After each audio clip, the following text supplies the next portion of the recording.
चलिए आज देखते हैं साइंस का जो सेट संख्या आपका है 9। साइंस का सेट संख्या 19 है। सॉरी, आज का सेट संख्या आपका 19 है, 19 नंबर है। आइए देखते हैं जो प्रीवियस ईयर क्वेश्चन चल रहा है। ओरिजिनल क्वेश्चन है आपका ALP CBT 1 का 25 नवंबर 2024 का। देखते हैं एक बंद परिपथ में यदि 100 कूलाम का आवेश 50 सेकेंड की अवधि के लिए प्रवाहित होता है तो परिपथ के प्रवाहित की गई धारा ज्ञात करना है। आपको इसमें क्या ज्ञात करना है? धारा ज्ञात करना है, यानी आई। धारा आपको क्या करना है? ज्ञात करना है। धारा आपको क्या करना है? तो ज्ञात करना है, धारा ज्ञात करना है। तो I इजकल टू होता है, धारा इजकल टू होता है Q/T। यहाँ पर Q क्या चीज़ है? Q यहाँ पे आवेश है, आवेश को डिनोट कर रहा है। T का है समय है, T का है समय है। और I यहाँ पर क्या है? जो धारा ज्ञात करना है विद्युत धारा। I यहाँ पर क्या है? विद्युत धारा। I विद्युत धारा है, विद्युत धारा। तो यही हमसे पूछा गया है कि एक बंद परिपथ में 100 कूलाम के आवेश, जो 100 कूलाम का है, कितना है? 100 कूलाम का आवेश है और 50 सेकेंड की अवधि के लिए प्रवाहित होती है। तो परिपथ में प्रवाहित की गई धारा यानी I इजकल टू वाट। तो आपका कूलाम यहाँ पर आवेश कितना दिया गया है? Q इजकल टू कितना दिया है? यहाँ पर दिया है कितना? 100 कूलाम दिया हुआ है। और टाइम कितना दिया है? टाइम यहाँ पर T कितना दिया है? 50 सेकेंड। यहाँ पर T कितना दिया है? 50 सेकेंड। T कितना दिया है? 50 सेकेंड। तो हमको ज्ञात करना है धारा। तो I इजकल टू आपका होता है Q/T, आवेश बटा समय। आवेश बटा क्या होता है? आवेश बटा समय। यहाँ पर होता है क्या चीज़? आवेश बटा समय, आवेश बटा समय होता है।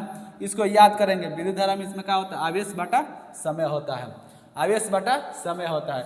आवेश मेरा कितना दिया है? आपका दिया हुआ है 100 कूलाम। और टाइम कितना दिया है? 50 सेकेंड। तो यहाँ से क्या करेंगे? 0 से 0 काट देंगे और 5 दूना 10। यहाँ पर क्या होगा? 2 एम्पियर। 2 एम्पियर का होगा आंसर हो जाएगा इसका।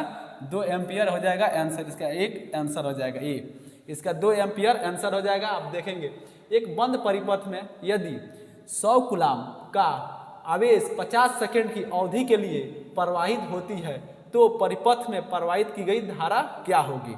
तो धारा के लिए क्या होता है? आवेश बटा समय होता है। धारा के इस फॉर्मूला होता है आवेश बटा समय। कितना समय लगा? तो कितना हो गया? 100 बटा 50। यहाँ से क्या हो गया? 2 एम्पियर इसका आंसर हो गया। 2 एम्पियर आंसर हो गया। आइए नेक्स्ट क्वेश्चन देखते हैं। आप सभी को ये डेली टेस्ट सीरीज अच्छा लग रहा है तो आप लोग ऑनलाइन वाला बताएंगे, कमेंट करेंगे और बताएंगे। रोजगार तक यूट्यूब चैनल से जोड़े अपने मित्रों को भी और बताएं यहाँ पर क्या प्रीवियस जितना भी एग्जाम हुआ है 2024 का रेलवे का, आगामी एग्जाम के लिए क्या होगा? बेनिफिट होगा। ठीक है, देखते हैं नेक्स्ट क्वेश्चन। नेक्स्ट आपका क्वेश्चन दिया हुआ है कि इस्त्री, electronic toaster, electric oven, electric केतली और इलेक्ट्रिक हीटर जैसे विद्युत उपकरण विद्युत धारा की किस प्रभाव पर आधारित है? तो आपको एक बात बताते हैं, जो हीटर जो है, हीटर या इलेक्ट्रिक केतली, जो केतली है, केतली या यहाँ पर दिया है ओवन, ये सब आपका ऊष्मीय प्रभाव, जो ऊष्मीय प्रभाव होता है, जो विद्युत का ऊष्मीय प्रभाव होता है, ऊष्मीय प्रभाव पर ही कार्य करती है। ये सब किस प्रभाव पर कार्य करती है? ये सब ऊष्मीय प्रभाव पर कार्य करती है। इससे इसका आंसर क्या हो जाएगा? ए हो जाएगा। ये विद्युत उपकरण दिए हुए हैं, इसमें इस्त्री हो गया, आयरन हो गया, इलेक्ट्रिक टोस्टर दिया हुआ है, इलेक्ट्रिक ओवन दिया हुआ है, इलेक्ट्रिक केतली और इलेक्ट्रिक हीटर जैसे विद्युत उपकरण है, विद्युत धारा के किस प्रभाव पर आधारित है? ये सब विद्युत धारा के ऊष्मीय प्रभाव पर आधारित है। इसका आंसर हो जाएगा ए। आइए नेक्स्ट क्वेश्चन देखते हैं। नेक्स्ट क्वेश्चन आपका क्या दिया हुआ है? नेक्स्ट क्वेश्चन आपका दिया है किसी पिंड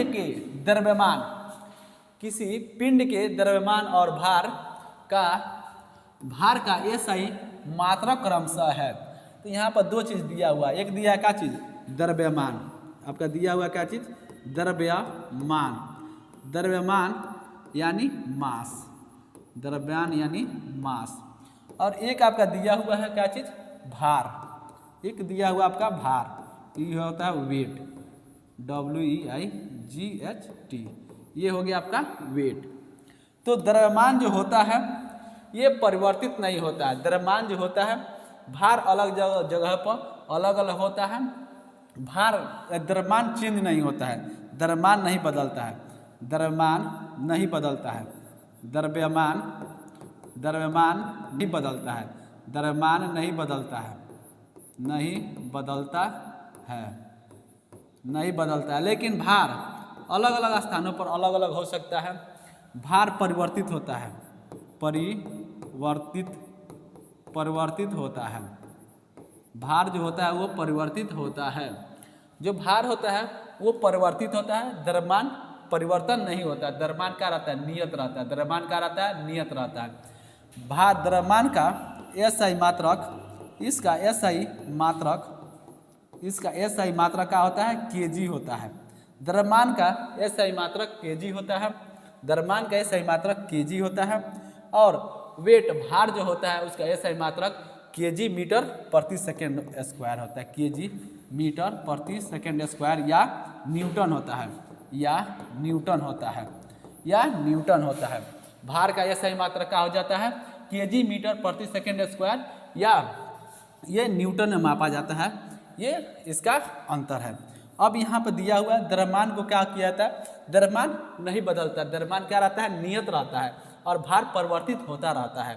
इसका मात्रक होता है kg मीटर प्रति सेकेंड स्क्वायर, और ये द्रव्यमान एक अदिश राशि है, अदिश राशि है, द्रव्यमान एक अदिश राशि है। ये इसका अंतर है जो यहाँ पर दिया गया है, इस अंतर को भी देखें, अपने कॉपी पर नोट भी करें। और भार क्या होता है, भार एक सदिश राशि है, भार एक सदिश राशि है, ये भार एक सदिश राशि है, भार एक सदिश राशि है। तो आप देखेंगे इसमें क्वेश्चन में पूछा गया है किसी पिंड के द्रव्यमान और भार का SI मात्रक क्रमशः का है। ये अंतर आपको बता दिया गया है कि द्रव्यमान परिवर्तित नहीं होता है, भार परिवर्तित होता रहता है। आपसे क्वेश्चन पूछा जाएगा कि कोई भी वस्तु या कोई भी चीज़ है उसका द्रव्यमान में बदलाव होता है या नियत रहता है, तो द्रव्यमान क्या रहता है, नियत रहता है, लेकिन भार क्या होता है, चेंज होता रहता है, ये चेंज होता रहता है। इसका SI मात्रक होता है kg मीटर प्रति सेकेंड स्क्वायर, किसका, भार का, या इसको न्यूटन में मापा जाता है। और भार एक सदिश राशि है, भार एक सदिश राशि है, और द्रव्यमान एक अदिश राशि है। इसमें दिया हुआ है kg सेकेंड, kg ग्राम, न्यूटन, यहाँ पर क्या हो गया kg, तो द्रव्यमान पूछा गया है तो द्रव्यमान का क्या हो जाएगा, मात्रक kg हो जाएगा। अब भार का न्यूटन, न्यूटन या kg मीटर प्रति सेकेंड, या इसका kg मीटर प्रति सेकेंड स्क्वायर होता है, प्रति मीटर स्क्वायर होता है, इसलिए इसका आंसर क्या हो जाएगा, डी हो जाएगा, इसका आंसर क्या हो जाएगा, डी हो जाएगा। आप इसको अपने कॉपी में शॉर्ट नोट की तरह पर क्या करेंगे, लिख लेंगे, ठीक है। चलिए नेक्स्ट क्वेश्चन देखते हैं।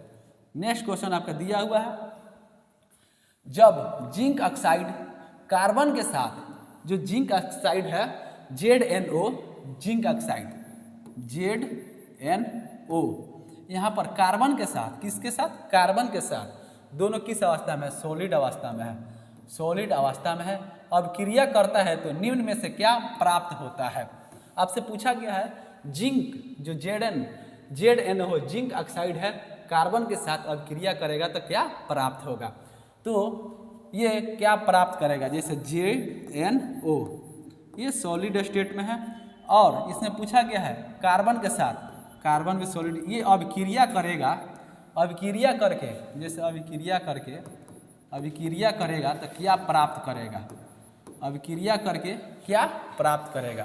तो ये आपका ZnO ऑक्सीजन के साथ करेगा तो क्या हो जाएगा, CO, तो ये आपका Zn प्लस CO का प्राप्ति करेगा, गैस के रूप में हो जाएगा, ठीक है। तो यहाँ से आपका ऑप्शन दिया हुआ है, जिंक ऑक्साइड कार्बन के साथ अभिक्रिया करेगा तो निम्न से क्या प्राप्ति होगी। तो यहाँ पर क्या दिया गया है, केवल CO, इसमें दिया गया Zn और CO दोनों, यहाँ पर केवल दिया है Zn, यहाँ पर दिया है केवल जिंक और CO2। तो आपका प्राप्ति किस चीज़ का हो रहा है, यहाँ पर देखिए Zn प्लस CO दोनों का प्राप्ति हो रहा है। तो Zn और CO दोनों की प्राप्ति हो रहा है। इस इक्वेशन को देखेंगे कि जिंक ऑक्साइड इसको क्या बोला था ZnO, और कार्बन के साथ अब क्रिया करता है तो क्या प्राप्त होगा, यहाँ पर दिया ZnO प्लस CO दोनों का प्राप्ति होगा, इसलिए इसका आंसर क्या होगा, बी होगा। ठीक है, इसको नोट करेंगे और देखते हैं नेक्स्ट क्वेश्चन को। ये आपका टेक्नीशियन, देखिए टेक्नीशियन ग्रेड 3 का है, 27 दिसंबर 2024, शिफ्ट संख्या 3 का है। ये सब ओरिजिनल क्वेश्चन है। ठीक है, चलिए नेक्स्ट क्वेश्चन देखते हैं। नेक्स्ट क्वेश्चन आपका दिया हुआ है, निम्नलिखित में से कौन सा विकल्प गोलीय दर्पण के यू जो वस्तु की दूरी होती है, यू वस्तु की दूरी है, भी प्रतिबिंब की दूरी है, ये फोकस दूरी है के बीच के संबंध को सही ढंग से दर्शाता है। जो इसमें दिया हुआ है, निम्नलिखित में से कौन सी विकल्प जो गोलीय दर्पण यू वस्तु की दूरी, यू यहाँ पर क्या है, यू आपका क्या चीज़ है, यहाँ पे जो यू आपका दिया हुआ है, यू आपका क्या चीज़ है, यू है आपका क्या चीज़, वस्तु की दूरी। यू आपका है वस्तु की दूरी, वस्तु की दूरी, यू आपका वस्तु की दूरी है। भी यहाँ पर दिया हुआ है क्या चीज़, प्रतिबिंब की दूरी, प्रतिबिंब की दूरी है। भी आपका है क्या चीज़, प्रतिबिंब की दूरी। एफ यहाँ पर दिया हुआ क्या चीज़, फोकस की दूरी। एफ आपका है क्या चीज़, फोकस की दूरी। एफ है आपका चीज़ फोकस की दूरी, फोकस की दूरी।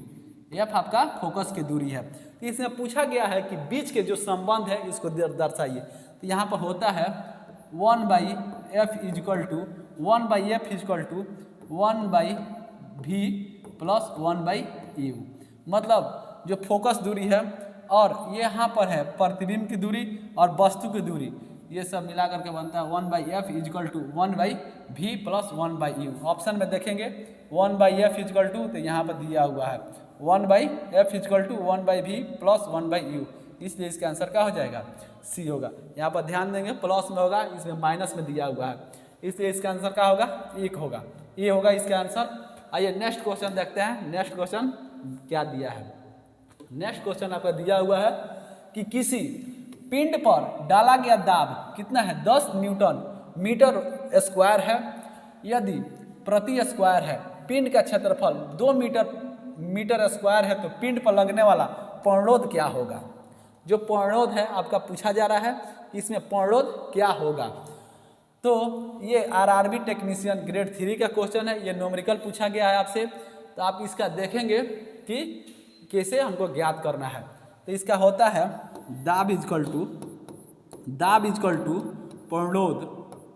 पूर्णरोध बाटा क्षेत्रफल। इसमें पूछा क्या गया है, लगने वाला पूर्णरोध ज्ञात करना है।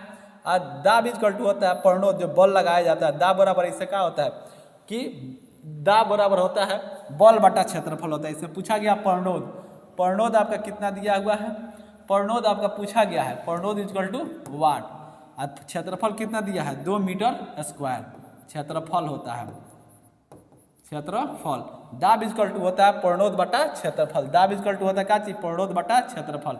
तो हमको इसमें दिया क्या गया है, दाब आपका कितना दिया गया, प्रेशर दाब कितना दिया गया है, 10 न्यूटन मीटर प्रति स्क्वायर।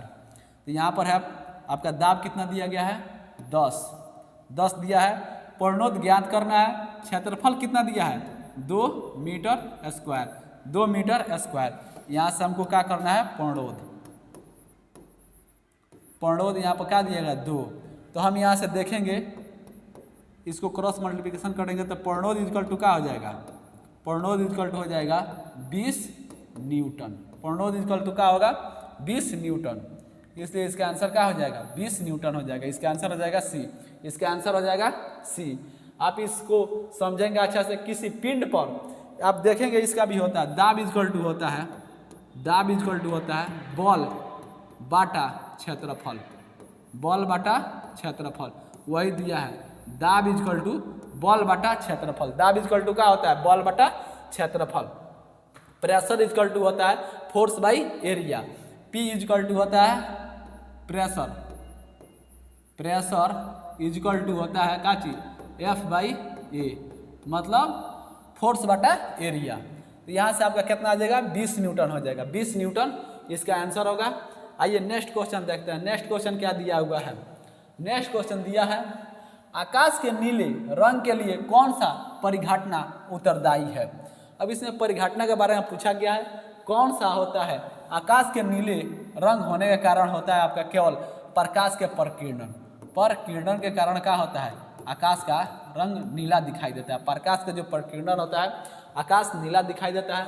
ये आरआरबी टेक्नीशियन ग्रेड 3 का क्वेश्चन है 28/12/2024 का फर्स्ट शिफ्ट का। तो इसमें देखिए आकाश का प्रकाश का प्रकीर्णन के कारण ही क्या करता है आकाश नीला दिखाई देता है। प्रकाश के प्रकीर्णन के कारण क्या होता है आकाश नीला दिखाई देता है। आइए नेक्स्ट क्वेश्चन देखते हैं। नेक्स्ट क्वेश्चन आपका दिया हुआ है निम्नलिखित में से कौन सी धातु पृथ्वी की या भूपर्पट्टी के मुक्त अवस्था में पाई जाती है। तो मुक्त अवस्था में पाया जाता है सोना चांदी, सोना और चांदी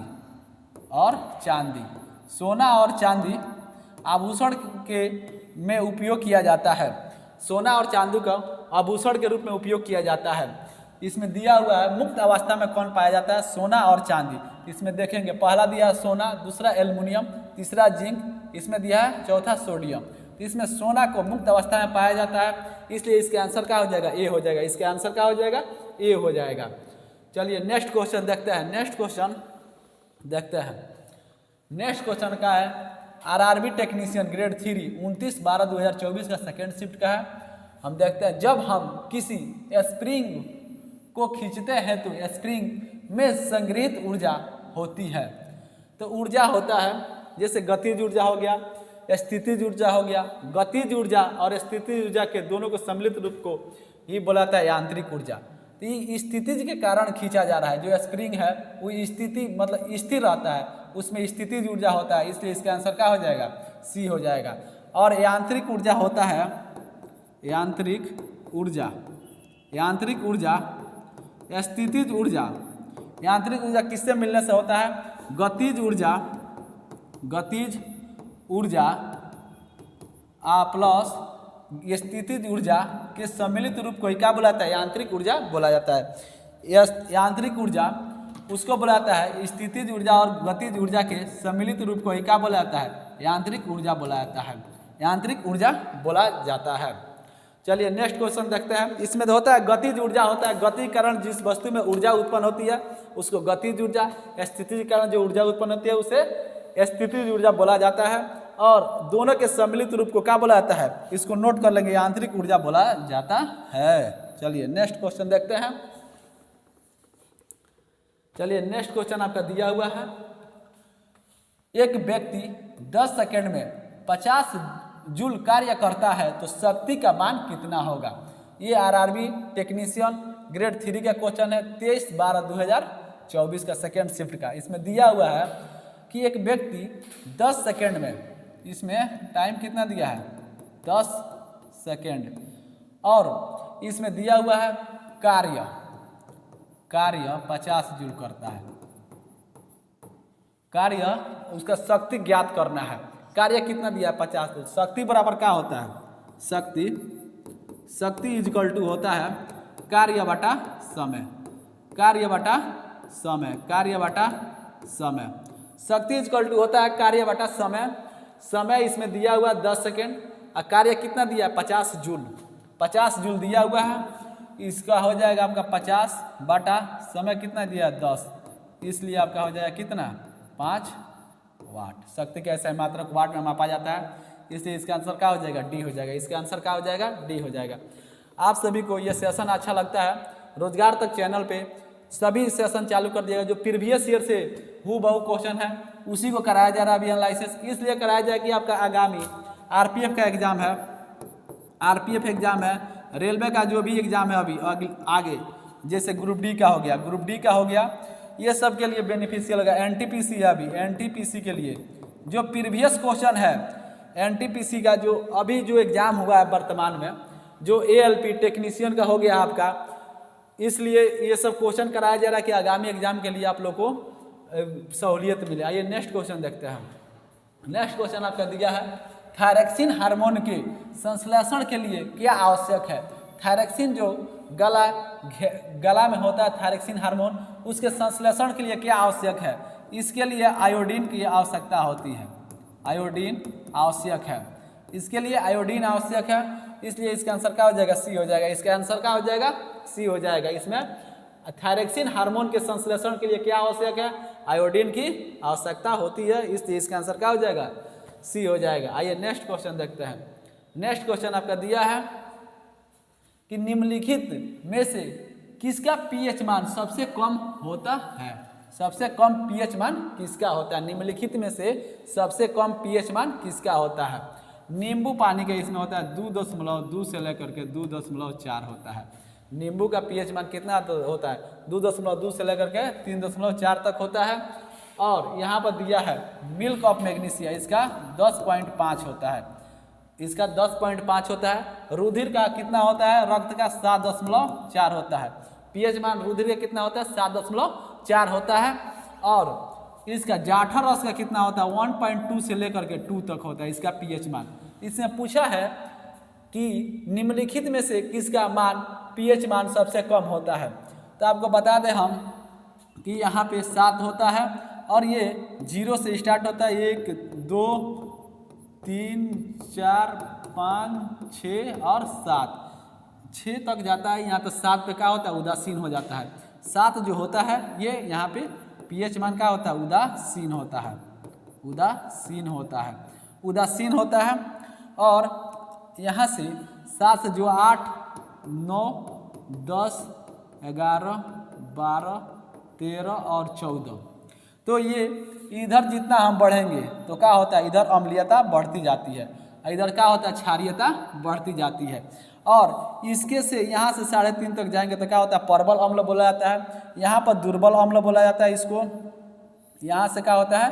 दुर्बल अम्ल बोला जाता है। यहाँ पर इसको बोला जाता है क्या चीज़? दुर्बल क्षार। यहाँ से होता है क्या चीज़? प्रबल क्षार, प्रबल क्षार। इधर अम्लीयता बढ़ती जाती है, इधर क्षारीयता बढ़ती जाती है। तो इसमें पूछा गया कि पीएच मान सबसे कम किसका होगा? तो आप यहाँ पर देखिएगा 1.2 से लेकर के 2 तक होता है किसका? जाठर रस का होता है। नींबू पानी का होता है 2.2 से लेकर के 3.4 तक। और रुधिर का होता है, जो रक्त का पीएच मान होता है, इसको नोट कर लेंगे कितना होता है? इसका है 7.4। मिल्क ऑफ मैग्नीशिया का होता है 10.5, मिल्क ऑफ मैग्नीशिया का होता है 10.5। इधर जितना बढ़ेंगे तो अम्लीयता क्या होती है? बढ़ती है। अम्लीयता, अम्लीयता क्या होता है? बढ़ता है, अम्लीयता बढ़ता है। इसी को बुलाता है प्रबल अम्ल, प्रबल अम्ल, प्रबल अम्ल। और यहाँ पर होता है दुर्बल अम्ल, दुर्बल अम्ल। जो 7 के करीब बढ़ते जाएगा तो इधर क्या होगा? दुर्बल अम्ल होगा, इधर बढ़ेगा तो प्रबल अम्ल होगा, प्रबल अम्ल। और इधर जाएगा तो देखिए यहाँ पर होता है क्या चीज़? क्षारीयता बढ़ता है, क्षारीयता, क्षारीयता बढ़ता जाता है। जितना इधर जाएगा उधर क्षारीयता बढ़ता जाता है। और ये उदासीन होता है। तो पानी का होता है, पानी का पीएच मान 7 होता है, ये क्या होता है? उदासीन होता है। और यहाँ पर दिया जाठर रस का सबसे कम होगा, 1.2 से लेकर के 2 तक दिया हुआ है, तो सबसे कम किसका होगा? जाठर रस का होगा, क्योंकि यहाँ पर 2.2 होता है नींबू का, इसलिए इसका आंसर क्या हो जाएगा? ए हो जाएगा। आप याद रखेंगे रुधिर का पीएच मान कितना होता है? 7.4। आप मूत्र का पीएच मान कमेंट बॉक्स में बताएंगे, ठीक है। आइए नेक्स्ट क्वेश्चन देखते हैं। नेक्स्ट क्वेश्चन क्या दिया हुआ है? नेक्स्ट क्वेश्चन दिया है मोटर द्वारा प्रतीकांक समय में किया गया कार्य को क्या कहलाता है? तो इसको तो शक्ति बोला जाता है। इसको मोटर द्वारा प्रतीकांक समय में किया गया कार्य क्या बोला जाता है? शक्ति बोला जाता है, इसको बोला जाता है शक्ति, ठीक है। आइए नेक्स्ट क्वेश्चन देखते हैं। नेक्स्ट क्वेश्चन आपका दिया हुआ है कि गोलीय दर्पण के ध्रुव तथा फोकस के बीच की दूरी, इसकी वक्र त्रिज्या, जो वक्रता त्रिज्या के संदर्भ में किसके बराबर होता है? फोकस दिया हुआ है आपका, उसके तो कितना होता है? तो ये r/ त्रिज्या का कितना होता है? आधा होता है। त्रिज्या कितना होता है? आधा होता है। त्रिज्या का आधा होता है। इसका त्रिज्या का आधा होता है, तो इसमें देखेंगे इसका आंसर हो जाएगा बी। इसका आंसर क्या हो जाएगा? गोलीय दर्पण के ध्रुव तथा फोकस के बीच की दूरी इसके वक्रता त्रिज्या के संदर्भ में किसके बराबर होता है? तो त्रिज्या के आधा के बराबर होता है। आइए नेक्स्ट क्वेश्चन देखते हैं। नेक्स्ट क्वेश्चन आपका दिया हुआ है, जब हम बस में सफ़र करते हैं, सफ़र कर रहे होते हैं, तो अचानक बस रुकने पर हम आगे की ओर बढ़ने लगते हैं, ऐसा डैश डैश के कारण होता है। तो ये किस कारण होता है? तो इसके कारण होता है जड़त्व के कारण। ये जड़त्व के कारण होता है।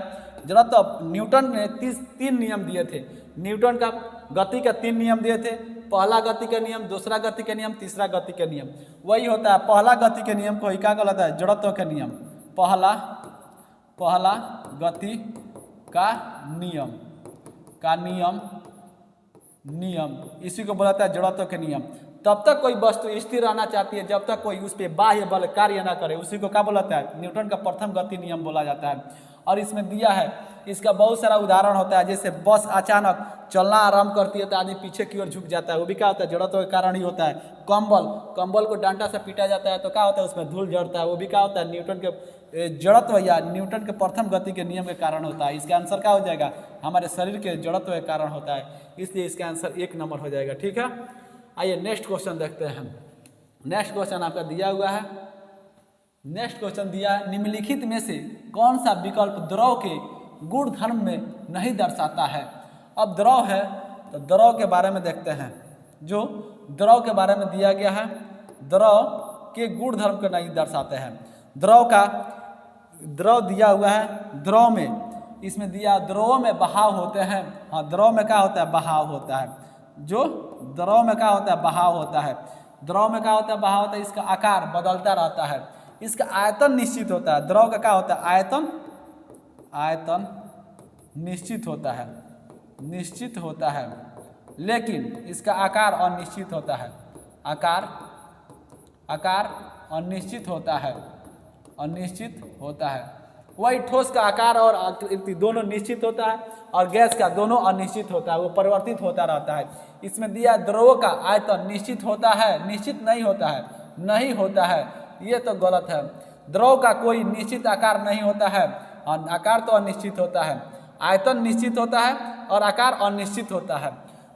द्रव जिस पात्र में रखे जाते हैं वो उसका क्या करते हैं? आकार ले लेते हैं। हाँ, जिस बर्तन में हम द्रव को रखेंगे उसका क्या करेगा? ये आकार ले लेता है। इसलिए इसका आंसर पूछा गया कि द्रव का गुण धर्म सही नहीं दर्शाया जाता है, इसलिए इसका क्या होगा? इसका आयतन निश्चित नहीं होता है। इसका आयतन निश्चित होता है, ये जिस पात्र में रखा जाता है उस पात्र का आकार निर्धारित कर लेता है। और ठोस द्रव गैस में यही मूल्य कारण है कि ठोस क्या करता है? ठोस अपना आकार और आकृति दोनों निश्चित होता है, लेकिन द्रव का क्या होता है? आयतन निश्चित होता है और इसका आकार अनिश्चित होता है, और गैस का दोनों परिवर्तनशील होता है। इसलिए इसका आंसर क्या होगा? बी होगा। इसका आंसर क्या होगा? बी होगा। आइए नेक्स्ट क्वेश्चन देखते हैं। नेक्स्ट क्वेश्चन आप देखते हैं। नेक्स्ट क्वेश्चन आपका दिया हुआ है, किसी परमाणु क्रमांक किसके बराबर होता है? ये ALP CBT का क्वेश्चन है, CBT 1 का ही क्वेश्चन है। ये 25 नवंबर 2024 का है, ये फर्स्ट शिफ्ट का क्वेश्चन है। आइए देखते हैं। इसमें दिया हुआ है, आपसे पूछा भी जा रहा है कि किसी परमाणु क्रमांक किसके बराबर होते हैं? तो ये परमाणु क्रमांक होता है, परमाणु क्रमांक किसके बराबर होते हैं? परमाणु क्रमांक ये किसी परमाणु के नाभिक में उपस्थित प्रोटॉनों की कुल संख्या के बराबर होते हैं। जो प्रोटॉनों की संख्या होती है उसके नाभिक में, प्रोटॉनों की संख्या के उसके नाभिक में जो उपस्थित होती है वो उसके कुल के संख्या के क्या होते हैं? बराबर होते हैं। परमाणु किसी भी नाभिक में उपस्थित प्रोटॉनों की संख्या के क्या होते हैं? बराबर होते हैं, उसके परमाणु संख्या के बराबर होते हैं। इसलिए इसका आंसर 1 हो जाएगा। परमाणु क्रमांक उसमें किसी परमाणु के नाभिक में उपस्थित प्रोटॉनों की कुल संख्या के बराबर होते हैं। प्रोटॉनों की कुल संख्या के बराबर होते हैं। आइए नेक्स्ट क्वेश्चन देखते हैं। नेक्स्ट क्वेश्चन दिया हुआ है, निम्नलिखित में से कौन सा अणु जो होता है वो प्रोटीन बनाने के लिए सूचना स्रोत के रूप में कार्य करता है। यहाँ पे देखिए, सूचना स्रोत के रूप में कार्य करता है। ये कौन करता है? DNA, प्रोटीन के लिए बोल रहा है। इसमें कह रहा है निम्नलिखित में से कौन सा अणु प्रोटीन बनाने के लिए सूचना स्रोत के रूप में कार्य करता है? तो ये होता है डीऑक्सी राइबो न्यूक्लिक अम्ल होता है, DNA जिसको शॉर्ट फॉर्म होता है। इसका आंसर क्या हो जाएगा? सी हो जाएगा। इसका आंसर क्या हो जाएगा? सी हो जाएगा। आइए नेक्स्ट क्वेश्चन देखते हैं। नेक्स्ट क्वेश्चन आपका दिया हुआ है कि निम्नलिखित में से किसका प्रयोग पानी के पानी के जल या पानी के कीटाणु, जल के कीटाणुओं को मुक्त करने के लिए प्रयोग किया जाता है। तो इसका प्रयोग किया जाता है, विरंजक चूर्ण का प्रयोग किया जाता है, इसमें विरंजक चूर्ण का प्रयोग किया जाता है। चलिए नेक्स्ट क्वेश्चन देखते हैं। नेक्स्ट क्वेश्चन दिया हुआ है कि निम्नलिखित में से किस धातु को चाकू से नहीं काटा जा सकता है। चाकू से नहीं काटा जा सकता है। चाकू से काटे जाने वाला धातु होता है सोडियम पोटेशियम। देखिए लिथियम सोडियम पोटेशियम होता है, लेकिन कॉपर को क्या किया जाता है, चाकू से नहीं काटा जा सकता है। चाकू से मतलब कॉपर को क्या किया जाता है, नहीं काटा जा सकता है। आइए नेक्स्ट क्वेश्चन देखते हैं। नेक्स्ट क्वेश्चन आपका दिया हुआ है, इतना ही था साइंस का क्वेश्चन। साइंस का इतना ही क्वेश्चन था। आज सभी को ये प्रीवियस ईयर का सभी क्वेश्चन कराया जा रहा है रोजगार तक यूट्यूब चैनल पे। आप लोग इसे कंटिन्यू जुड़े रहें और मैथ का, जीके का भी सभी सेट चलाया जा रहा है। ठीक है, बेस्ट ऑफ लक।